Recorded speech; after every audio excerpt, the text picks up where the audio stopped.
Now that the new and improved Bill Gates has dominated the headlines for years, many people have forgotten about the accusations of stealing ideas from others in your industry and then relentlessly using intellectual property laws against anyone who threatened your dominance. Your reputation was at its worst when Microsoft was caught up in an antitrust legal battle with the United States government, because you spent years developing a tech monopoly through your company. In 2001, Microsoft was forced to settle with the government and give up its monopoly of the industry, and the next year, you began shifting your time, and more importantly, your money, into the pharmaceutical industry.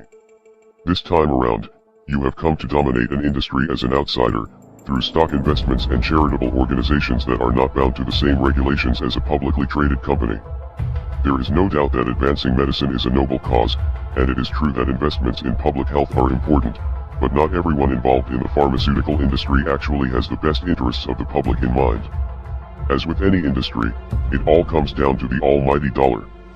There are some people in the industry who have good intentions, but judging by your track record at Microsoft, you are not someone who can be trusted.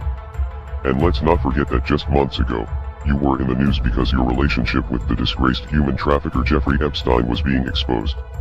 Now, as frightened people around the world are demanding solutions and looking to people like you for answers, you have advocated for some extremely draconian measures, including a surveillance system to track down anyone who might be infected. Of course, all of this sounds like a necessary step in a global pandemic, and this virus is a very real threat, but in China and other places where these measures have been implemented, human rights violations followed quickly after. It is also very strange that for many years, your companies and foundations have been heavily involved in a project called ID 2020, something that seems very similar to the systems you have proposed in recent interviews. You may own the corporate media, but we still have the internet, and you will be exposed. We are anonymous. We are legion. We do not forgive. We do not forget.